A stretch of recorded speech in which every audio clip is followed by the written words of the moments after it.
jour. Vraies Voix Sud Radio, le grand débat du jour.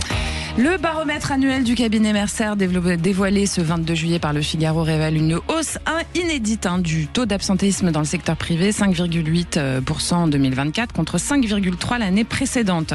En moyenne, un salarié du privé a été absent 19 jours sur l'année, soit un jour de plus qu'en 2023. Parmi les causes principales, les troubles musculo-squelettiques, les maladies graves, mais aussi une forte progression des arrêts liés aux risques psychosociaux, stress, burn-out, fatigue mentale dans un contexte post-Covid toujours pesant. L'étude met également en lumière un écart notable entre les sexes. Les femmes affichent un taux d'absentéisme de 7,9% contre 4,4% chez les hommes.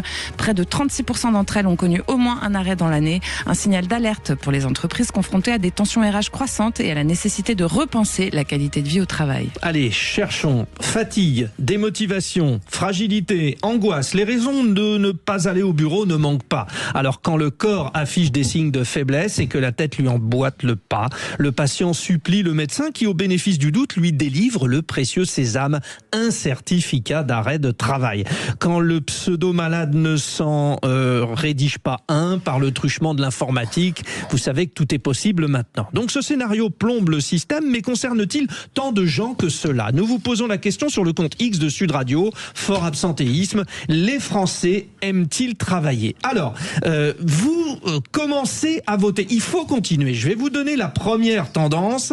Vous dites oui, les Français aiment travailler à 48%, sous-entendu non à 52%. C'est très serré. Allez-y sur le compte X de Sud Radio, réagissez. Oui, c'est un peu provoque, mais comment vous le sentez ça? Oui ou non? On compte sur vous. Et vous pouvez nous appeler évidemment au 0800 26 300 300 aussi pour donner votre opinion. Alors on est toujours avec notre invité Florian Bocognano, je vais y arriver. Vous êtes responsable actuariat du département santé et prévoyance du Mercer France et c'est Mercer France qui a réalisé cette étude. Alors en moyenne on remarque aussi que les cadres ils sont quand même moins souvent absents que les autres salariés du privé par exemple, mais que leurs arrêts sont plus longs. Comment vous expliquez cette différence, Florian? Alors, pour moi, c'est exactement la même chose que ce que vous disiez de l'écart constaté en absentéisme. C'est-à-dire que, je repose quelques chiffres que vous avez donnés, mais 5,8% de taux d'absentéisme contre 5,3% en 2023. On peut se poser la question de pourquoi. La réponse à ça, c'est vous me disiez. C'est pas aussi, pardonnez-moi, l'arrêt du télétravail qui joue un petit peu là-dedans? Alors justement, j'allais y venir. Ce que je voulais dire, c'est que d'un côté, on a une baisse ou une stagnation du nombre d'arrêts, mais par contre, ils sont plus longs.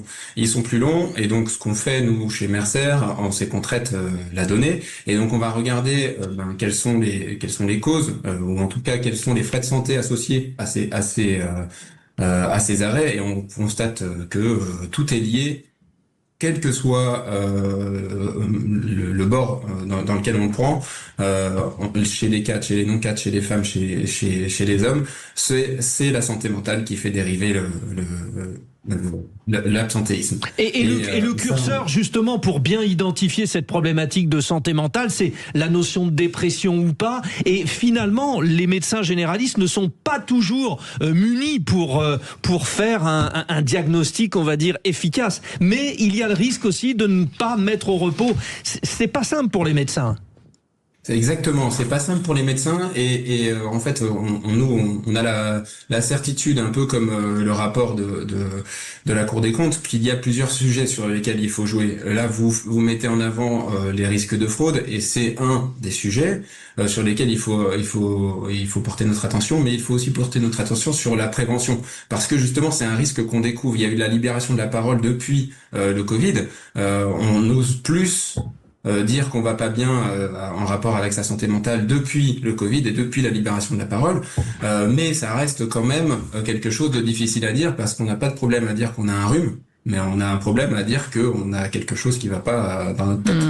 Alors il y a un vrai sujet sur les jeunes, Rosie Bordet. Il y a moins 22% des moins de 30 ans qui ont eu au moins un arrêt de travail lié à des troubles psychologiques en 2024. Donc il y a un vrai sujet sur cette génération qui finalement a grandi pendant le Covid et qui se retrouve peut-être un peu perdue aujourd'hui. Je pense que vraiment psychologiquement il y a un vrai sujet sur ces jeunes qui ont passé effectivement du temps pendant la pandémie et se retrouver dans un milieu professionnel.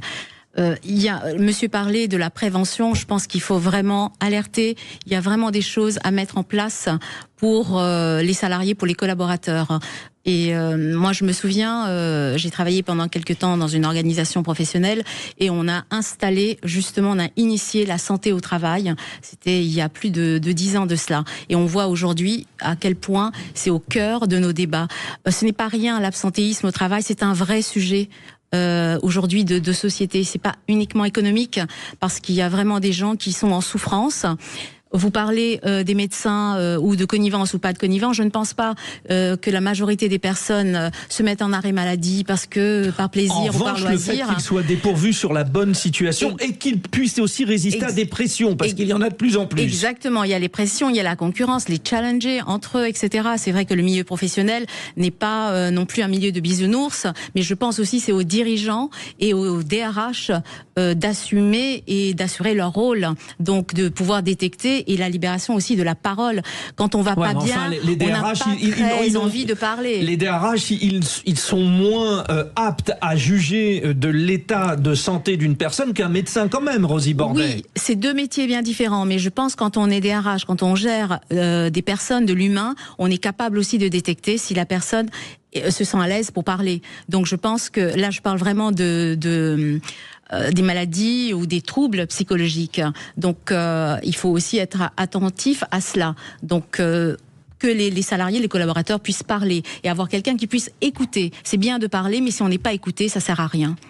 Pierre-Yves Martin, pour revenir à un sujet, moi qui me touche directement, les auditeurs le savent, les femmes. Tiens, les femmes, elles sont quand même 36% à s'être arrêtées au moins une fois l'année dernière contre 28% des hommes. Donc il y a aussi un problème peut-être de reconnaissance en fait de leur statut ou d'implication parce que ça provoque peut-être plus de stress ou qu'il y a un plafond de verre qu'on n'imagine pas. Ou qu'est-ce que vous en pensez vous? Je sais que vous faites la grande place aux femmes dans votre commune, justement. Oui, mais je pense qu'aujourd'hui, en effet, notamment avec le Covid, la pression qui peut être exercée dans la société, dans les entreprises, aujourd'hui, les femmes sont les premières entre guillemets victimes de cette situation. Et je pense qu'aujourd'hui, il y a, pour revenir sur l'absentéisme, je pense que c'est aussi une lassitude sociale. Et je pense qu'il y a moins de sens, plus de pression et zéro reconnaissance. Je pense que c'est le cocktail. Judith évoquait les jeunes, on est en plein dedans. C'est-à-dire qu'il y a une autre approche du travail chez les jeunes, notamment. Exactement. Je pense que c'est le cocktail de l'absentéisme. C'est trois. Et je pense qu'il y a une culture à mettre en place, ce qui a été évoqué, une culture managériale aussi. Je pense que former de véritables managers pour accompagner les équipes, pour qu'on puisse redonner du sens au travail. Et que quand on voit notamment que un tiers des travailleurs viennent au travail avec une contrainte. C'est quand même un effet. Pas par plaisir, quoi. Pas par plaisir, parce que je pense qu'il n'y a pas peut-être de sens donné à leur action. À leur travail, c'est pas leur travail qui est remis, sachant que derrière, en effet, la considération de leur travail, la reconnaissance. Et puis, pour revenir sur la pandémie, je pense que ça a fait prendre conscience aussi aux jeunes. On est passé métro, boulot, dodo. C'est terminé ça. On ne peut plus revenir en arrière. C'est-à-dire, après cette pandémie, on veut donner du sens. On veut passer du temps avec sa famille. On veut s'occuper de ses enfants, s'occuper des siens, etc. Donc, c'est vraiment donner du sens à sa vie. Donc, le travail n'est plus l'essentiel. Ça, c'est vrai que c'est un changement de paradigme. Je pense que voilà, ça aussi apporte à ça les gens qui ne se sentent pas bien. Et c'est pour ça qu'il faut, je pense, développer aussi le télétravail. Quand on sait vous n'êtes pas contre l'arrêt du télétravail? Vous pensez qu'il faut le plus développer? Je pense qu'il faut le développer déjà. Je pense que ça fait diminuer les arrêts maladie parce que d'une part, quand on a un rhume, si on télétravaille, on dira on est quand même chez soi, mais on pourra mettre en place et travailler. Je pense que en effet, il me semble que 67% dans une étude que j'ai pu lire, 67% des télétravailleurs ne se mettaient pas en arrêt maladie quand ils faisaient du télétravail. Donc je pense que ça a encouragé. Alors, si vous me permettez les vraies voix, là pour l'instant on est gentil, sympa, machin. Allez, on gratte, on a posé cette question, terrible d'ailleurs, ça évolue. Arrêtez de dire ça. Oui, non mais fort absentéisme, les Français aiment-ils travailler? Bon, c'est générique, vous dites non à 54%. Frédéric est avec nous, 0826 300 300. Frédéric, c'est provoque quand on dit ça, mais Bon, est-ce que notre société française fait un petit complexe, un petit blocage par rapport au boulot? Comment vous percevez ça, vous? Alors moi qui suis assez âgé, j'ai commencé à travailler très tôt. Pour tout vous dire, je travaille avec des jeunes, des gens plus âgés que moi, des gens plus jeunes que moi. Et en effet, l'approche au travail est très différente. Mais en fait, tout ça n'est que le résultat de la distillation, de la détestation du travail par l'éducation nationale. C'est-à-dire que pendant des années, on a raconté à tout le monde qu'on pouvait être saltimbanque, intermittent du spectacle et gagner sa vie. Et en fait, il ne faut pas oublier que c'est une grosse partie des gens qui travaillent dur, qui sont mal payés, qui ont des travails pas intéressants, qui payent ces gens-là. Vous voulez dire que, par exemple, les filières proposées par l'éducation nationale vont plus sur des métiers intellectuels plutôt que le travail manuel, par exemple? Alors c'est pas tout à fait ça. Hein. C'est-à-dire que il y a du travail en France, il y en a toujours eu, il y en aura toujours. Mais premier point, il est mal payé, car il y a quand même un système qui fait que les gens qui ne travaillent pas sont quasiment payés comme les gens qui travaillent. Ça, c'est certain. Deuxième point, il y a également, depuis le Covid notamment, ce truc qui est distillé qu'il faut absolument être proche de sa famille parce qu'on risque de mourir. Et moi, je trouve ça très étonnant parce que bon, tu nais, tu meurs, quoi. Donc, allez, merci beaucoup pour votre témoignage, Frédéric. Bon, pardonnez-moi. Restez avec nous. On va demander quand même à notre Florian Boccagnano. Ce qu'on remarque aussi, c'est que les secteurs les plus concernés par l'absentéisme, c'est quand même les secteurs les plus difficiles, notamment le secteur du service à la personne. On sait combien les gens souffrent et sont mal payés dans ce secteur-là. Et puis les centres d'appel aussi. Et puis évidemment les taux les plus faibles, c'est tout ce qui est ingénierie du numérique et du conseil. Donc en fait, c'est grosso modo quand c'est difficile, on y va moins, quoi, pour simplifier. Alors justement, c'est très intéressant de revenir là-dessus parce que c'est ce que je voulais faire en vous écoutant, parce que c'est lié aussi au sujet des femmes.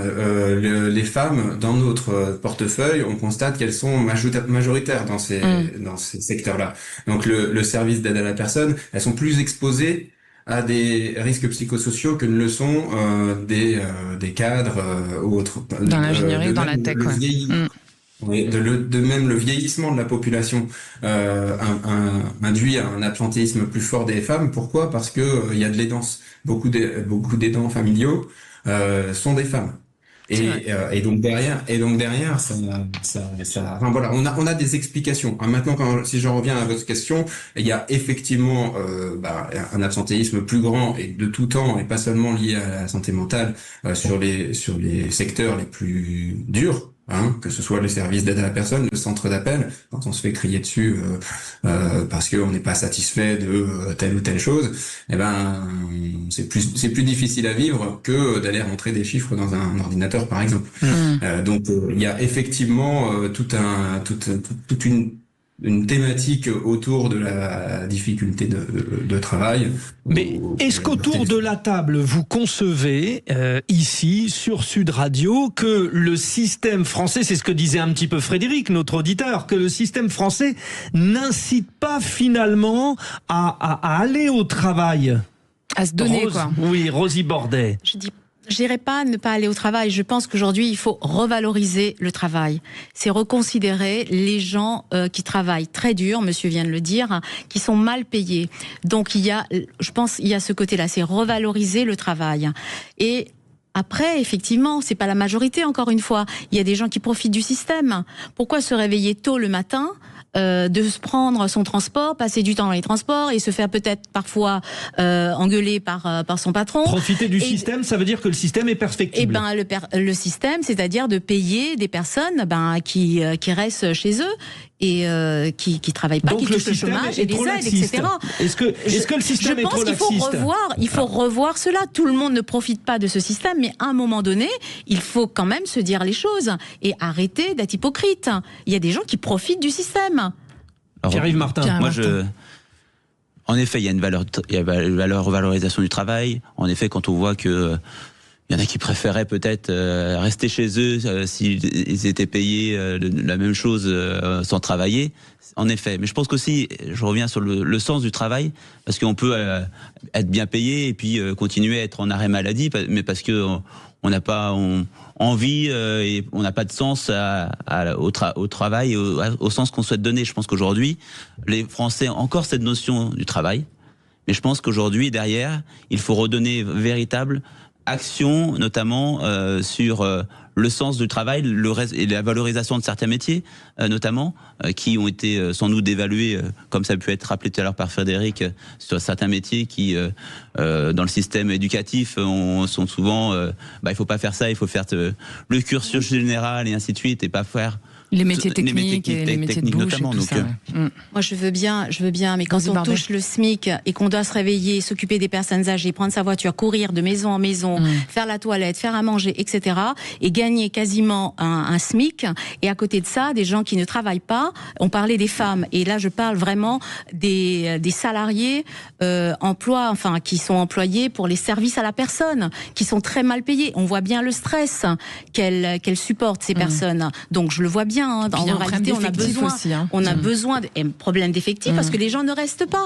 Donc arrêt maladie et puis voilà. Et donc du coup les autres supportent encore plus de travail et à un moment donné, c'est le truc qui tourne comme ça.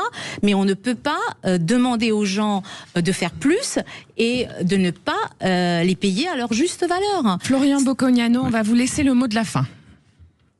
Merci. Moi, ce que je voulais juste rajouter, c'est que j'entendais sur votre plateau hier sur le débat que le sujet il venait de la qualité de vie au travail, et c'est effectivement de la qualité de vie et de la condition de travail. Et effectivement, c'est pour nous c'est le principal. Il y a effectivement à lutter contre la fraude, mais le sujet principal c'est la prévention, et la prévention ciblée. À notre sens, il faut comprendre pour pouvoir agir efficacement. Et on a beaucoup d'exemples comme des centres d'appel où si jamais on regardait plus précisément ou qu'on traitait tout le monde de la même manière, on n'aurait pas eu les mêmes effets. Et notamment parce que certains clients sont plus durs que d'autres ou parce que certaines activités sont plus difficiles que d'autres. Donc ce qui est important, c'est la prévention, mais la prévention ciblée pour ne pas faire un pavé dans la main. Merci beaucoup Florian Boccognano. Je rappelle que vous êtes responsable actuariat du département santé et prévoyance de Mercer France. C'est le cabinet qui a réalisé cette étude fort intéressante. Merci de votre participation aujourd'hui. Merci à vous. Merci beaucoup. Allez, vous restez avec nous, chers auditrices, chers auditeurs, parce qu'après c'est le moment préféré de Frédéric Brindel. Ça va être un beau match. Concocté un petit truc là, comme il sait faire. Voilà, ça va être le quiz musical dans un instant. Restez là.